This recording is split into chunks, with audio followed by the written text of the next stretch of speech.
शांति। आज 31 मार्च 2022 की साकार मुरली। आज बाबा ने कहा, मीठे बच्चे, ज्ञान मार्ग में तुम्हारे ख्यालात बहुत शुद्ध होने चाहिए। सच्ची कमाई में झूठ बोला, कुछ उल्टा किया तो बहुत घाटा पड़ जाएगा। आज का प्रश्न, जो तकदीरवान बच्चे ऊंच पद पाने वाले हैं, उनकी निशानी क्या होगी? उत्तर, उनसे कोई भी खराब काम नहीं होगा। यज्ञ की सेवा में हड्डी हड्डी लगाएंगे। उनमें कोई भी लोभ आदि नहीं होगा। दूसरा, वह बहुत सुखदायी होंगे। मुख से सदैव ज्ञान रतन निकालेंगे, बहुत मीठा होंगे। तीसरा, वो इस पुरानी दुनिया को जैसे देखते हुए भी देखते नहीं। उनके अंदर यह ख्याल नहीं आएगा जो तकदीर में होगा, देखा जाएगा। बाबा कहते, ऐसे बच्चे कोई काम के नहीं। तुम्हें तो बहुत अच्छा पुरुषार्थ करना है। गीत है, हमारे तीर्थ न्यारे हैं। ओम शांति। यह भक्ति मार्ग के गीत है। तुम जानते हो, हमारी ही महिमा हो रही है। भक्ति मार्ग में महिमा गाई जाती है और प्रार्थना की जाती है, और ज्ञान मार्ग में यह प्रार्थना और भक्ति नहीं की जाती है। ज्ञान माना पढ़ाई, जैसे स्कूल में पढ़ते हैं। पढ़ाई में एम ऑब्जेक्ट रहती है। हम यह पढ़कर फलाना पद पाएंगे, यह धंधा करेंगे। कई सीखते हैं ऐसे ठगी करेंगे, पैसा कमाएंगे। बहुत पैसे के लिए ठगी करते हैं। इसको भी भ्रष्टाचार कहते हैं।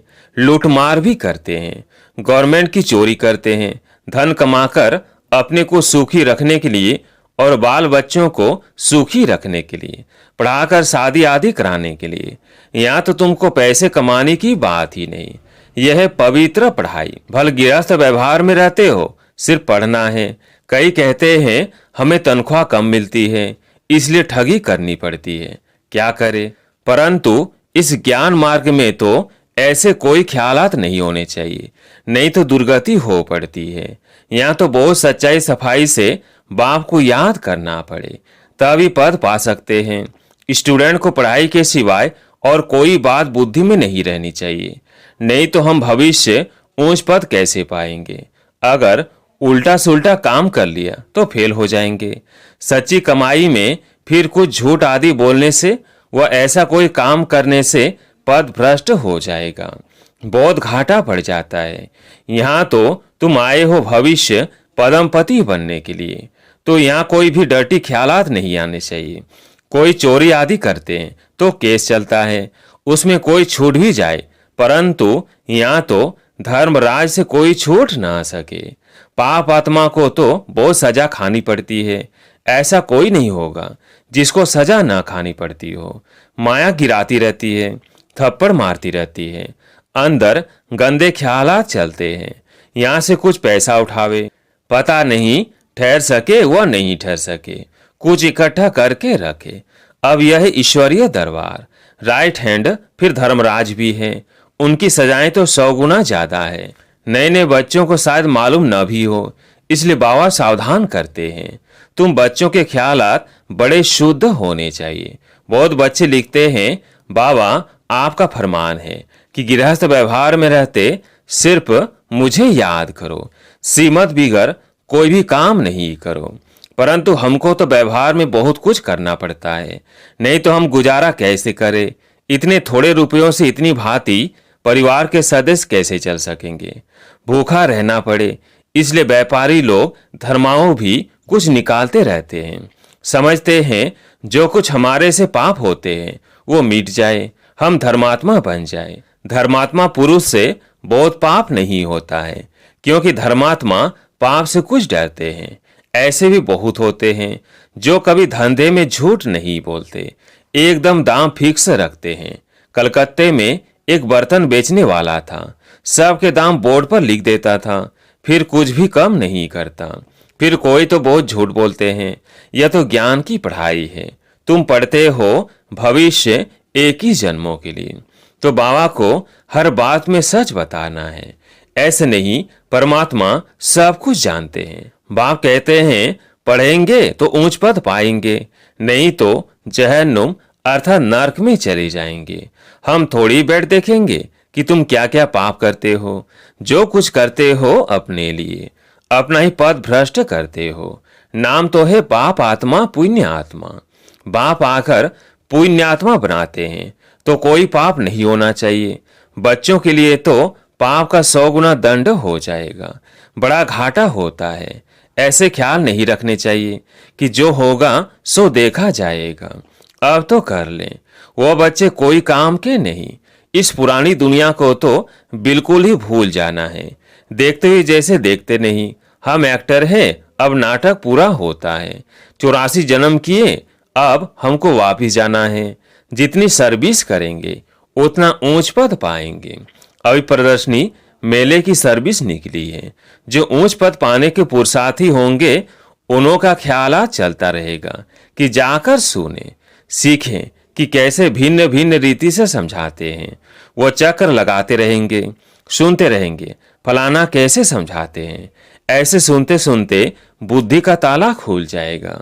बौद्ध लिखते हैं, प्रदर्शनी से हमारी बुद्धि का ताला खुल गया है। बाबा ने बहुत मदद दी है। बाबा ऐसे बहुत मदद देते हैं, परंतु किनको पता नहीं पड़ता है। समझते हैं हमने बहुत अच्छा समझाया। कोई सच्चे बच्चे समझते हैं कि ये सारी मदद बाबा की है। प्रदर्शनी की सर्विस से बहुत उन्नति हो सकती है। तुम ज्ञान सागर के बच्चे हो। बाबा की याद में रहने से ही बड़ा बल मिलता है। योग बल से ही तुम विश्व की बादशाही लेते हो। बस सिर्फ यही याद रहे कि हमको बाबा से वर्षा लेना है और सीमत पर चलना है। बस सीमत पर चलने में ही कमाई है।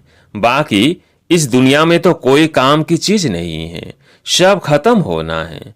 तुम ज्ञान सितारे हो, इस भारत को स्वर्ग बना रहे हो और स्वर्गवासी बनने के लायक तो तुमको यहाँ ही बनना है। यज्ञ की पिछाड़ी तो हड्डी हड्डी चूर कर देनी चाहिए। उनको फिर और कोई लोभ नहीं रहेगा। जिनकी तकदीर में नहीं है उनसे फिर खराब काम होते रहेंगे। यहाँ तो तुमको सुखदाई बनना है। बाप कहते हैं, मैं सुखदाई बनाने आया हूँ, तुम भी सुखदाई बनो। उनके मुख से सदैव ज्ञान रतन निकलेंगे।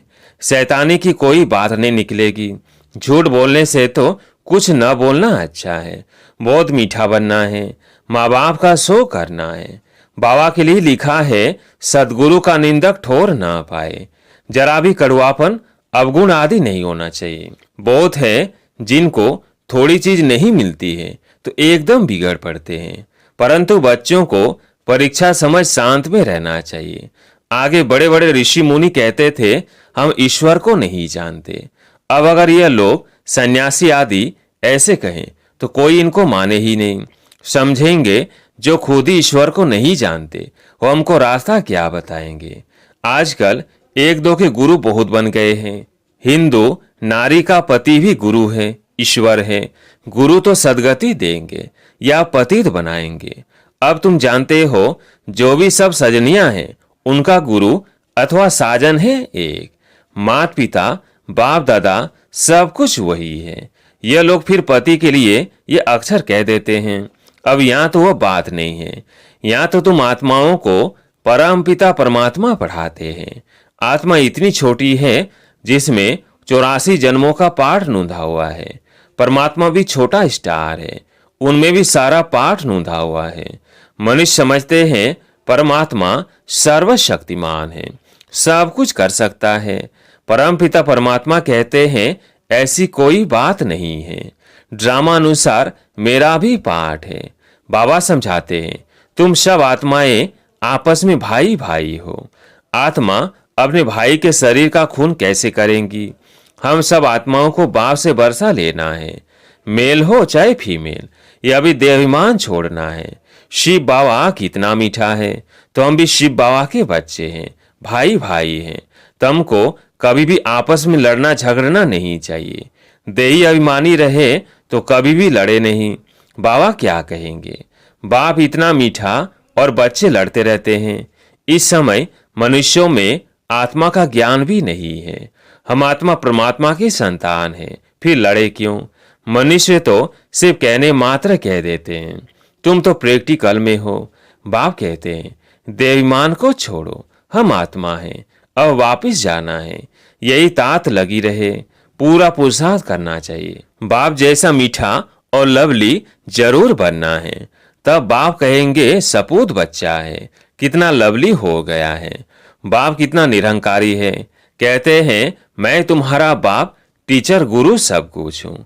आधा कल्प से तुम मुझे याद करते आए हो कि बाबा आओ। ये मेरा भी ड्रामा में पार्ट है। पहले यह घड़ी आदि नहीं थी, रेती पर टाइम देखते थे। यह साइंस से जो कुछ बन रहा है यह तुम्हारे लिए है। ये साइंस वाले कोई ज्ञान नहीं लेंगे, उनको आना ही प्रजा में है। महल आदि बनाने वाली तो प्रजा ही होती है ना। राजा रानी तो ऑर्डर देने वाले होते हैं कि यह कोई गुम नहीं हो जाएंगे। यह बहुत होशियार हो रहे हैं। बाकी चंद्रमा आदि पर जाना ये सब अति की निशानी है। साइंस भी दुख देने वाली हो गई है। वहाँ सुख की चीजें रहती है। यह बाकी है थोड़े समय के लिए। टू मच में जाते हैं तो विनाश हो जाता है। बाकी सुख तो तुम भोगेंगे। मम्मा बाबा कहते हो तो फॉलो करना चाहिए। तुम्हारे मुख से सदैव रतन निकलने चाहिए। कहते हैं पत्थरों ने गीत गाया। पहले तुम पत्थर बुद्धि थे, बाबा ने आकर तुमको पत्थर बुद्धि से पारस बुद्धि बनाया है। अभी तुम गीता का गीत गा रहे हो। बाकी वह पत्थर गीत नहीं गाएंगे। गीता को ही गीत कहा जाता है। तुम अभी परमपिता परमात्मा की बायोग्राफी को जानते हो। वो लोग तो कुछ भी अर्थ नहीं समझते हैं, रत्नों के बदले पत्थर ही मारते हैं। अब तुम्हारी बुद्धि में रतन है नंबर हुआ। कोई के मुख से तो हीरे मोती निकलते हैं, इसलिए ही तुम्हारे नाम पड़े हैं नीलम परी, सब्ज परी। तुम पत्थरों से रतन अथवा पारस बन रहे हो। अब तुम्हारा काम है जो भी आवे उनको समझाना। तो तुम्हारा परमपिता परमात्मा के साथ क्या संबंध है? जब तक इस बात का एक्यूरेट जवाब नहीं लिख कर दें तब तक बाबा को मिलना ही फालतू है। पहले बाप को जाने तब समझे कि बीके किसकी पोत्रियां हैं। बड़ी ऊंची मंजिल है। एक ही जन्मों की बात आई, गरीब से गरीब भी ले सकते हैं। विश्व का मालिक बनना कोई कम बात है क्या? सिर्फ सीमत पर चलना है। भगवान खुद कुर्बान जाते हैं बच्चों पर। 21 जन्मों की कुर्बानी करते हैं। कहते हैं विश्व के मालिक भव। जरूर बच्चों के मुख से रतन ही निकलते हैं, तब तो भविष्य में पूजनीय देवता बनते हैं। अच्छा, मीठे मीठे सिकिलधे बच्चों प्रति माता पिता बाप दादा का याद प्यार और गुड मॉर्निंग। रूहानी बाप की रूहानी बच्चों को नमस्ते। हम रूहानी बच्चों की रूहानी बाप दादा को याद प्यार गुड मॉर्निंग, नमस्ते नमस्ते। धारणा के लिए मुख्य सार। पहला पॉइंट, मीठा बन माँ बाप का शो करना है। कड़वापन जरा भी है तो उसे निकाल देना है। बाप जैसा मीठा लवली जरूर बनना है। दूसरा पॉइंट, कोई भी काम सीमत के बिना नहीं करना है। सीमत में ही सच्ची कमाई है। नॉलेजफुल बन हर कर्म के परिणाम को जान, कर्म करने वाले मास्टर त्रिकालदर्शी भव। नॉलेजफुल बन हर कर्म के परिणाम को जान, कर्म करने वाले मास्टर त्रिकालदर्शी भव। त्रिकालदर्शी बच्चे हर कर्म के परिणाम को जानकर फिर कर्म करते हैं। वो ये कभी ऐसे नहीं कहते कि होना तो नहीं चाहिए था लेकिन हो गया, बोलना नहीं चाहिए था लेकिन बोल लिया। इससे सिद्ध है कि कर्म के परिणाम को न जान भोलेपन में कर्म कर लेते हो। भोला बनना अच्छा है लेकिन दिल से भोले बनो। बातों में और कर्म में भोले नहीं बनो। उसमें त्रिकालदर्शी बनकर हर बात सुनो और बोलो, तब कहेंगे सेंट अर्थात महान आत्मा। स्लोगन, एक दो को कॉपी करने के बजाय बाप को कॉपी करो तो श्रेष्ठ आत्मा बन जाएंगे। एक दो को कॉपी करने के बजाय बाप को कॉपी करो तो श्रेष्ठ आत्मा बन जाएंगे। अच्छा, ओम शांति।